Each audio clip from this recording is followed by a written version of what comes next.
नमस्कार दोस्तों, स्वागत है आपका आज के लेक्चर में। इस लेक्चर में हम जानने वाले हैं गुप्त साम्राज्य के बारे में। इससे पहले हमने कुछ लेक्चर्स में डिस्कस कर लिया था मौर्योत्तर काल के बारे में, जिसमें हमने विदेशी आक्रमणकारियों के बारे में भी जान लिया था, जिसमें हिंदू यूनानी आते हैं, शक आते हैं, पहलव आते हैं, कुषाण आते हैं।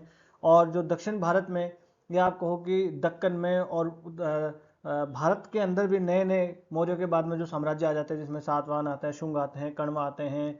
और उसमें हमने देखा था कि कलिंगा, चेदीवंश, इनके बारे में हमने जानकारी हासिल ऑलरेडी कर ली है। अगर आपने वो लेक्चर्स नहीं देखे तो आप जाके प्लेलिस्ट में जाके वो लेक्चर्स देखें, तब जाके आपको थोड़ा सा आप कनेक्ट कर पाएंगे कि किस प्रकार से ये जो है ये एक स्टोरी कहाँ से बन रही है और चल रही है। इस लेक्चर में हम गुप्त साम्राज्य से संबंध में जो राजा हैं, है ना, जैसे कि चंद्रगुप्त प्रथम है, द्वितीय है, विक्रमादित्य हैं, इन सब के बारे में हम जानकारी हासिल करेंगे। ठीक है। और साथ ही साथ कहाँ कौन कौन से राजाओं से युद्ध हुए, कौन कौन से यहाँ पर संधियाँ होती है, कौन कौन सी साहित्यिक महान विभूतियाँ उस काल में पाई जाती थी, होती थी, उन सब के बारे में इसमें हम जानकारी हासिल करेंगे। यहाँ से प्रीलिम्स में क्वेश्चन बनते हैं। तो चलिए शुरू कर लेते हैं आज का लेक्चर। तो भारतीय सभ्यता के स्वर्ण युग के नाम से जाना जाता है ये गुप्त साम्राज्य। और यहाँ पर हम देखेंगे तो कला के क्षेत्र में, साहित्य के क्षेत्र में, विज्ञान के क्षेत्र में, धातु विज्ञान के क्षेत्र में बहुत अभूतपूर्व उन्नति इस काल में होती है। और इस काल में जो है मौर्योत्तर काल में जो विखंडन हो गया था साम्राज्यों का, वो विखंडन को इस काल में आकर वापस एकीकरण उनका किया जाता है और एक वापस से भारत में एक स्थिरता और समृद्धि का माहौल पैदा होता है, यही गुप्त साम्राज्य की वजह से, है ना। देश का अधिकांश भाग जो है वो गुप्त साम्राज्य के अंडर में आया करता था उस काल में। हालांकि गुप्त जो है ये प्रारंभिक रूप से कहाँ से थे ये कहना मुश्किल अभी भी है कि प्रारंभिक रूप से कहाँ से थे। तो कोई कहते हैं कि इनकी उत्पत्ति बंगाल या प्रयाग से हुई है। कुछ कहते हैं कि जो हूण होते थे, हूणों के सामंत हुआ करते थे। कौन? हूणों के सामंत हुआ करते थे गुप्त जो राजा थे। पर बाद में जो है अपना जो है वो सिर उठाने लगते हैं और खुद जो है एक बड़ी शक्ति उभर कर सामने आ जाते हैं, बड़ी शक्ति के रूप में। हालांकि हम देखें तो गुप्तों का साम्राज्य मौर्यों के जितना बड़ा नहीं था। मौर्यों का साम्राज्य देखिए अफगानिस्तान से लेकर बिहार, दक्षिण में कर्नाटक तक फैला हुआ था, और अगर इधर तक जाए तो हम आसाम तक भी फैला हुआ था।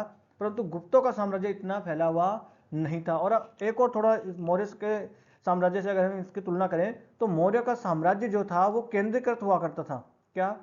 केंद्रीकृत हुआ करता था, मगर ये क्या था? विकेंद्रीकृत हुआ करता था। इसमें सामंतवाद जो है, हम देखते हैं सामंतवाद सामंतवाद जो है इसकी उत्पत्ति जो देखें तो इसी गुप्त काल में होती है। सामंतवाद की उत्पत्ति, सामंत क्या होते थे? जो बड़ा राजा होता था उसके अधीन छोटे छोटे राजा होते थे, वो सामंत होते थे। वो जो है साल में जो है एक बार आता था, राजा के सामने पेश होता था और राजा को जो है वो दक्षिणा वगैरह भेंट वगैरह देता था और अपनी पुत्री जो है वो विवाह के लिए सामने रखता था, प्रस्ताव उसका रखता था। तो वो सामंत वगैरह यहाँ पर होते थे। तो यहाँ पर केंद्रीकरण के बजाय विकेंद्रीकृत शासन यहाँ पर हुआ करता था। ठीक है। और अगर हम देखें तो इस काल में आकर साहित्य कृतियां देखें, शिलालेख देखें, ये अभी हम इंट्रोडक्शन देख रहे हैं इसका, हाँ, ताकि एक बार मैं आपको इंट्रोड्यूस करा दूं पूरे गुप्त साम्राज्य से, ताकि आपके दिमाग में एक चीज छवि बनी रहे कि हाँ, है ना। गुप्त युग के इतिहास को देखें तो हम मुद्रा शास्त्रीय रूप से देखें, अभिलेख के रूप से देखें, शिलालेखों के रूप में देखें, तो यहाँ पर हम इन सबको मिलाकर गुप्त साम्राज्य का पुनर्निर्माण कर सकते हैं। यहाँ पर बहुत सारी आप देखते हैं साहित्यिक कृतियां हैं, जैसे कि देवी चंद्रगुप्तम है। इस देवी चंद्रगुप्तम की कहानी मैं आपको बताऊंगा, मुद्रा राक्षस के बारे में मैं आपको बताऊंगा। ये उस काल की महत्वपूर्ण साहित्यिक कृतियां हुआ करती थी जिनमें गुप्तों के बारे में हमें पता लगता है। गुप्त साम्राज्य की सामाजिक, आर्थिक, धार्मिक स्थितियों के बारे में फाहियान हमें बताता है। कौन बताता है? फाहियान। कौन हुआ करता था फाहियान? तो चीनी यात्री हुआ करता था फाहियान। एक उसके बाद में आता है हर्ष के काल में ह्वेनसांग, उसके बाद में आता है इत्सिंग, तो इनका मैं वो भी बताऊंगा आपको। और इलाहाबाद स्तंभ है, यहाँ पर प्रयाग प्रशस्ति है। क्या है? प्रयाग प्रशस्ति। प्रयाग प्रशस्ति क्या होता है? तो किसी की प्रशंसा में लिखा गया कोई लेख होता है, उसे प्रशस्ति कहते हैं। तो प्रयाग प्रशस्ति है, उससे हमें पता लगता है। मेहरौली लौह स्तंभ है, उससे हमें पता लगता है। मेहरौली, अगर आप दिल्ली में रहते हैं तो आप देखेंगे कि जो कुतुब मीनार का परिसर है वहां पर एक लोहे का स्तंभ खड़ा है, मेहरौली स्तंभ, उसे ही कहते हैं लौह स्तंभ। तो उसके ऊपर भी चंद्र नामक एक राजा का वर्णन है, वही वो चंद्रगुप्त ही है ना। तो उससे भी हमें इनका पता लगता है। गुप्त साम्राज्य के अगर प्रमुख प्रमुख शासकों के बारे में हम देखें तो सबसे पहले यहां पर आ जाते हैं कौन? चंद्रगुप्त प्रथम। हालांकि चंद्रगुप्त प्रथम से पहले भी श्रीगुप्त और इनके पुत्र घटोत्कच, कौन?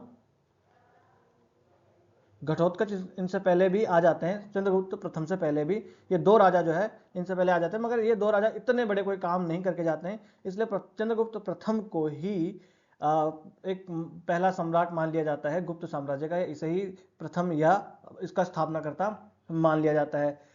और महाराजाधिराज की उपाधि धारण करी थी चंद्रगुप्त प्रथम ने। ये कैसे उपाधि धारण किया करते थे? महाराजाधिराज, परम बट्टारक।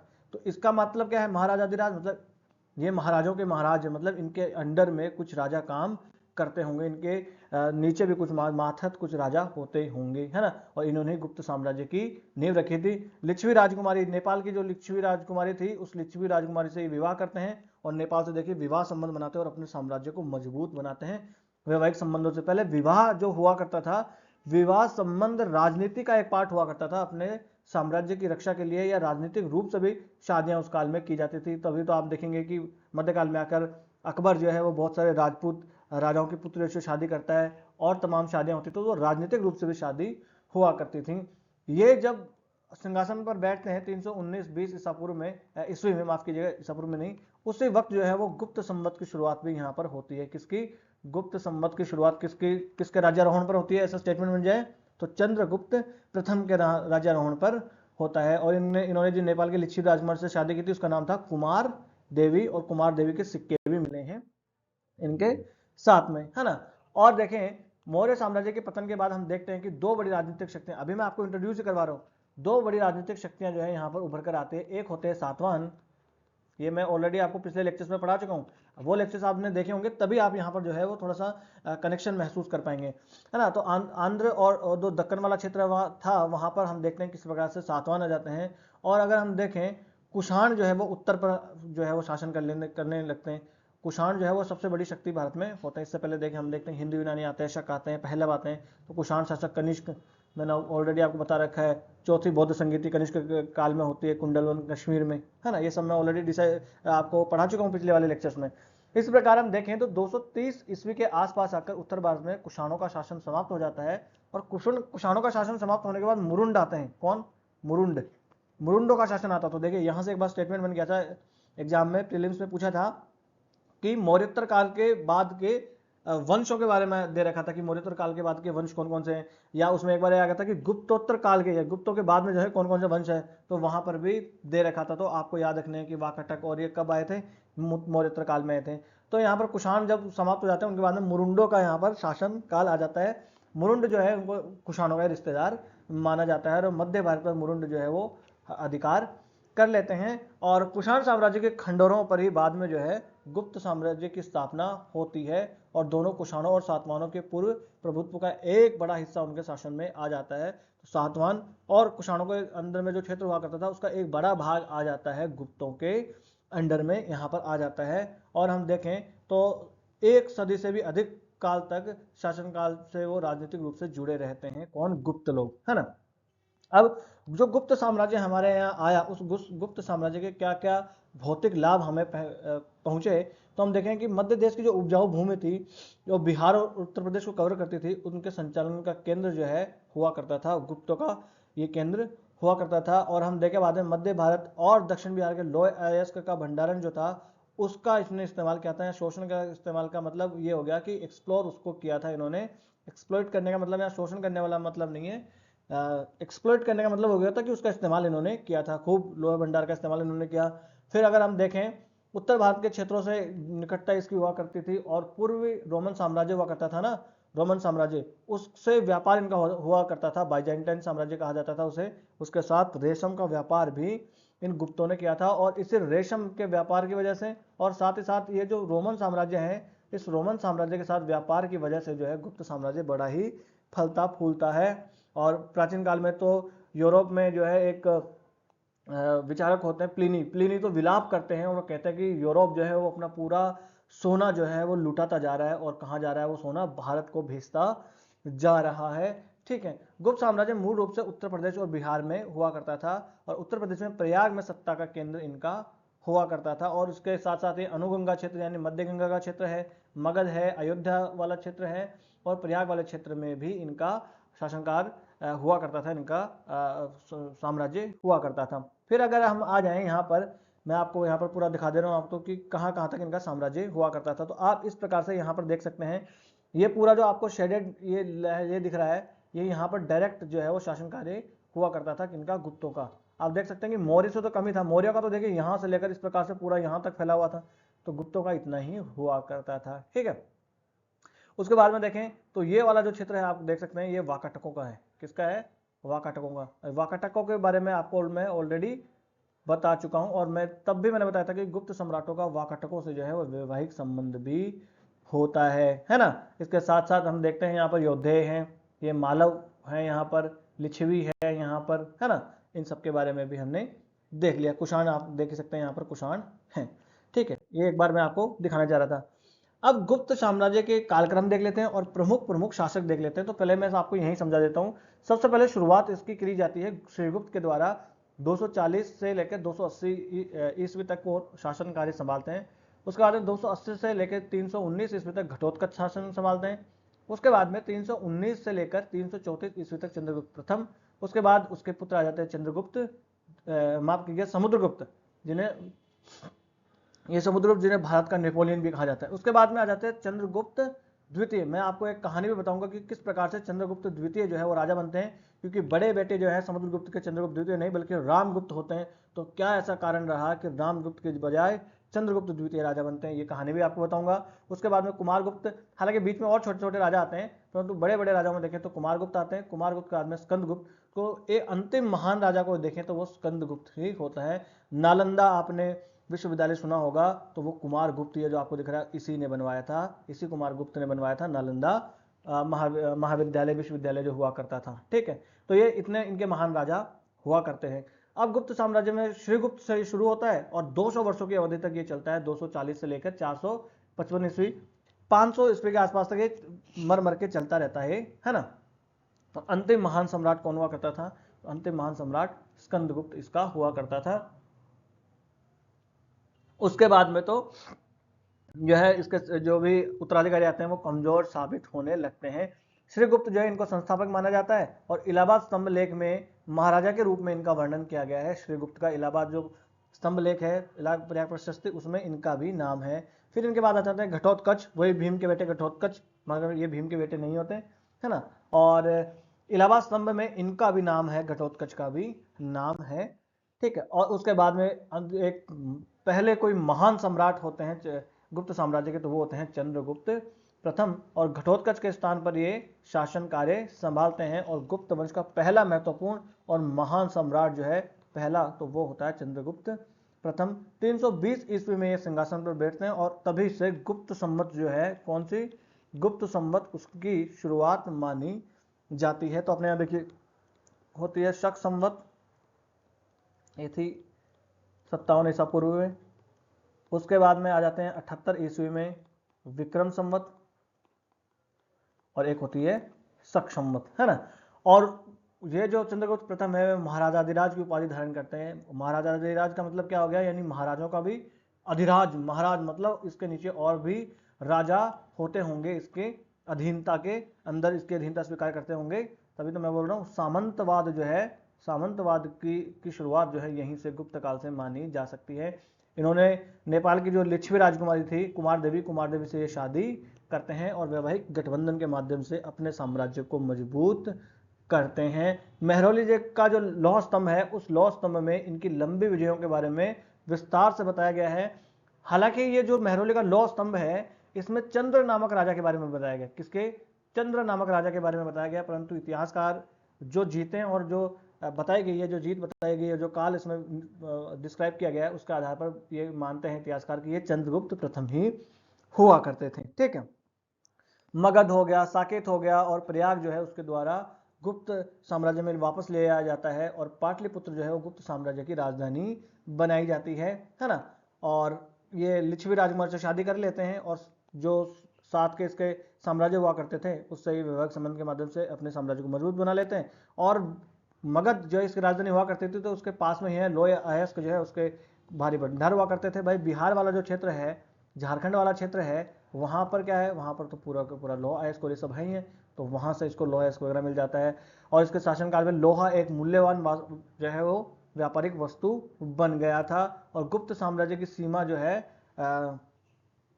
इलाहाबाद तक फैली हुई थी। इसके काल तक आते आते हैं। फिर हम देखते हैं इसके बाद में चंद्रगुप्त प्रथम के बाद में चंद्रगुप्त प्रथम के पुत्र होते हैं समुद्रगुप्त। समुद्रगुप्त यहाँ पर शासन कार्य संभालते हैं। कौन संभालते हैं? समुद्रगुप्त। ठीक है, चंद्रगुप्त का प्रथम और उत्तराधिकारी होता है और गुप्त साम्राज्य का बहुत विस्तार करता है समुद्रगुप्त। पूरे भारत को समुद्रगुप्त रौंद देता है। सारा भारत त्राहिमाम त्राहिमाम करने लगता है। भारत तो छोड़ो, इसकी डायरेक्ट सीमा के अंदर जो आते थे वो तो ठीक ही है, बल्कि इसके बाहर सीमा, इसके पड़ोसी राज्य जो थे वो भी इससे त्राहिमाम त्राहिमाम किया करते थे। इसने पूरे भारत को रौंद डाला था अपने तलवार से। जो देखो उसको ये जीतता जा रहा था, इसलिए कि इसे क्या कहते हैं? भारत का नेपोलियन कहा जाता है।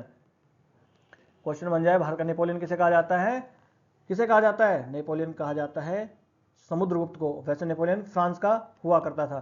ठीक है, और इसके द्वारा जो जीतें हासिल की गई है उन्हें इलाहाबाद प्रशस्ति में उकेरा गया है। तो इलाहाबाद प्रशस्ति जो है वो इलाहाबाद प्रशस्ति, या जिसे प्रयाग प्रशस्ति कहा जाता है, क्या किसने लिखी थी? तो हरिशेन ने। हरिशेन इसका दरबारी कवि होता था। तो हरिशेन जो है इस प्रयाग प्रशस्ति में अपने अन्नदाता की, अपने मालिक की भूरी भूरी प्रशंसा करते हैं। क्या प्रशंसा करते हैं? कि हमारे सम्राट जो है इस प्रकार से हैं कि उनके जो घाव लगे हुए हैं चेहरे पर और शरीर पर, उसके महानता के प्रतीक हैं, और हमारे सम्राट जो है इन घावों से और भी सुंदर प्रतीत होते हैं। और तमाम बातें जो है वो बड़ा चढ़ा के अपने अन्नदाता के बारे में लिखता है। इनकी समूह को, जीतों को हम 5 समूह में बांट सकते हैं, जिनमें हम जो है इस प्रकार से, ये बंगाल वाला और असम वाला क्षेत्र है वो हो गया। फिर अगर हम यहाँ पर देख सकते हैं ये उत्तर प्रदेश वाले क्षेत्र में ये लड़ते हैं। फिर अगर देखें तो विंध्य वाले क्षेत्र में जो है मालव और ये जो जनजातियां होती हैं इनको ये लूटते हैं, इनको ये हराते हैं। फिर अगर हम देखें तो योद्धे और ये जो है इनको, अर्जुन है, इनको हराते हैं। फिर अगर हम नीचे आ जाए तो पल्लवों तक, कांची के जो पल्लव है उन पल्लवों तक को ये हराते हैं और अपना लोहा बनवाते हैं। ये क्या करते हैं कि जो इनके लिए डायरेक्ट खतरा बन सकते हैं उनको ये हराकर अपने साम्राज्य में मिला लेते हैं। जो दूर दराज में हुआ करते थे, जहां से कर बहुत कम मिल सकता था, उन्हें सिर्फ हरा के छोड़ देते हैं और बता देते हैं कि हाँ भाई देखो अब हमसे आप पंगा मत लेना।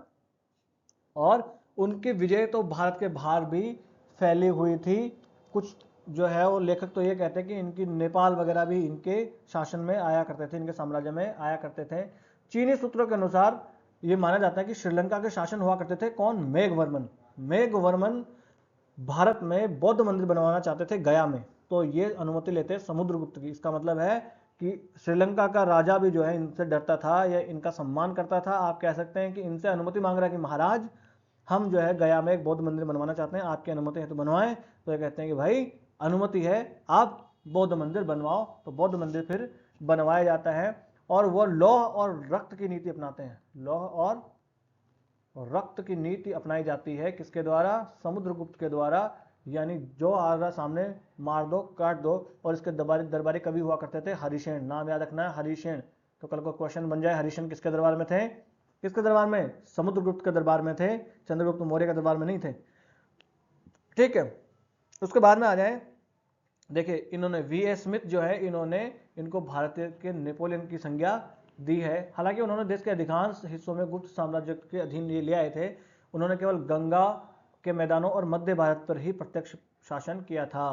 बाकी क्षेत्रों में ये प्रत्यक्ष शासन नहीं करते हैं, इसलिए तो मैंने दिखाया था आपको शुरुआत में ही कि इनका साम्राज्य जो है वो मौर्य की तुलना में छोटा हुआ करता था। बाकी जो राजा थे जो इनकी परिधि पर रहते थे, इनकी साम्राज्य की परिधियों पर रहा करते थे, उनको ये हराकर छोड़ देते थे कि आप हमें कर दे देना या हमारे अधीनता स्वीकार कर लो। बस डायरेक्ट शासन वहां पर ये नहीं किया करते थे, है ना।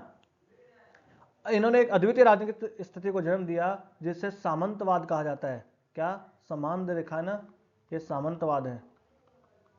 सामंतवाद की इन्होंने एक नई नीति यहां पर अपनाई थी। उसके बाद में समुद्रगुप्त के बाद में, अब वो कहानी मैं आपको यहां पर बताता हूं। समुद्रगुप्त के बाद में समुद्रगुप्त के बड़े बेटे होते हैं रामगुप्त। कौन होते हैं? रामगुप्त। रामगुप्त राजा बन जाते हैं। अब रामगुप्त राजा बनने के बाद एक अज्ञात शक शासक थे। देखिए देवी चंद्रगुप्तम। देवी चंद्रगुप्तम एक साहित्यिक कृति है। इस साहित्यिक कृति में इसके बारे में बताया गया है कि एक अज्ञात एक शक शासक हुआ करता था। उस शक शासक से रामगुप्त की लड़ाई हो जाती है, रामगुप्त का युद्ध होता है, भयंकर युद्ध होता है और रामगुप्त उस युद्ध में हार जाता है। हारने के बाद संधि होती है और वो शक शासक रामगुप्त के सामने प्रस्ताव रखता है कि आप अपनी पत्नी, जिसका नाम होता है ध्रुव देवी, क्या नाम होता है, ध्रुव देवी, अपनी पत्नी ध्रुव देवी को जो है समर्पण हमें कर दो, उसको समर्पित कर दो और हम जो है फिर आपको छोड़ देंगे, ऐसी बात होती है, आपके साम्राज्य को हम छोड़ देंगे। ये शक शासक इसके सामने प्रस्ताव रखते हैं। अब रामगुप्त जो है वो अपनी पत्नी को वहां पर ले जाने के लिए राजी हो जाता है। यह बात पता लगती है जब चंद्रगुप्त द्वितीय को, तो बड़ा गुस्सा आता है कि यार भैया तो बड़ा बकवास काम कर रहे हैं। तो चंद्रगुप्त द्वितीय क्या करते हैं, ध्रुव देवी का भेष बनाते हैं, शक शासक के उसमें जाते हैं, वहाँ जो शिविर होता है उसमें, और उस शक शासक की हत्या कर देते हैं।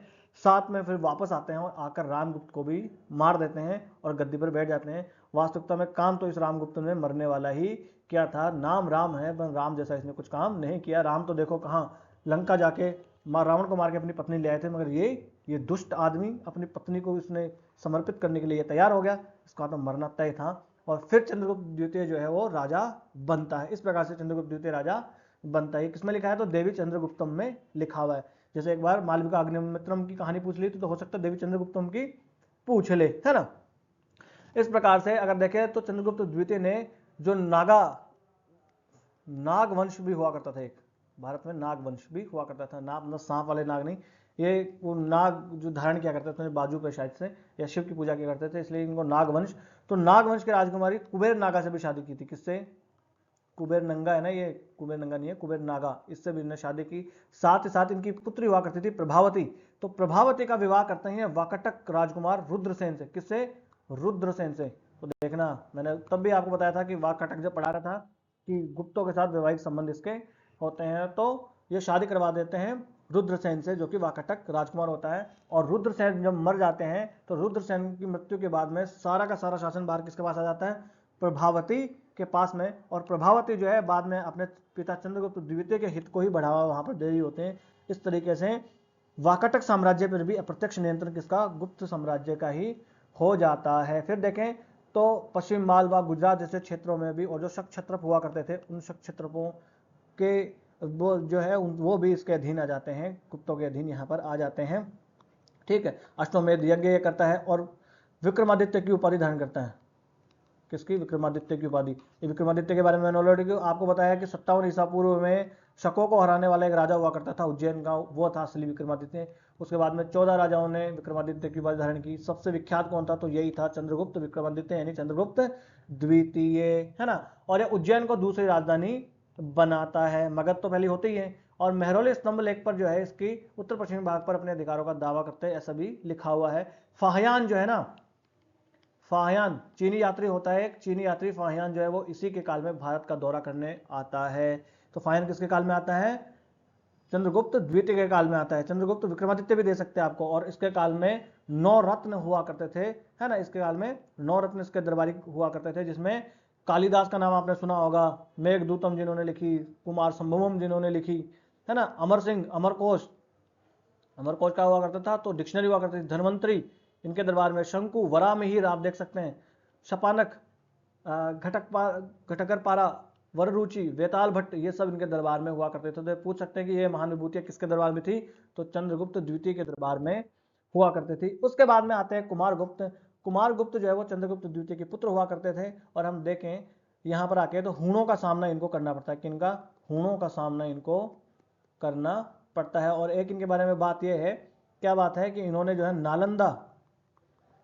नालंदा विश्वविद्यालय का नाम आपने सुना होगा। तो नालंदा विश्वविद्यालय की स्थापना इसी कुमारगुप्त ने की थी। उसके बाद में अंतिम महान सम्राट होता है स्कंदगुप्त। और स्कंदगुप्त जो है इनको हूणों को आक्रमण का सामना करना पड़ता है। अब एक चीज यहाँ पर लिखा है ना, पुष्यमित्र के खतरे का, यहाँ पर है खतरा, खतरे का सामना करना पड़ता है। तो आपको मैं बता दूं ये बात गलत लिखी है। जब सर गलत लिखी तो आप लेके क्यों आऊँ, मैं इसलिए लेके आऊँ कि मैंने बहुत सारी जगह ये देख लिया कि पुष्यमित्र के खतरे का सामना करना पड़ता है स्कंदगुप्त को। पर आप देखेंगे पुष्यमित्र शुंग तो मौर्य के बाद में आता है, अंतिम सम्राट बृहद्रथ को मार के। तो वो यहाँ स्कंदगुप्त को के सामने कैसा आ सकता है, यहाँ तो लगभग 200 साल का अंतराल हो गया, ऐसा कैसा हो सकता है। तो ये जहां भी पुष्यमित्र की आप बात देखते हैं उसको आप गलत मानना, इसीलिए मैं ये लाइन यहाँ पर लिख के लाया हूँ। तो बस ये गुप्त साम्राज्य के बारे में ये लेक्चर आपने देख लिया, तो जो मैक्सिमम चांसेस है कि आप उस क्वेश्चन को सही कर लेंगे। बाकी इसके सामाजिक आर्थिक राजनीतिक स्थितियां क्या हुआ करती थी उसके बारे में हम कभी और एक लेक्चर बना लेंगे। तो आज का लेक्चर कर लेते हैं हम, नहीं सही समाप्त। नमस्ते, धन्यवाद।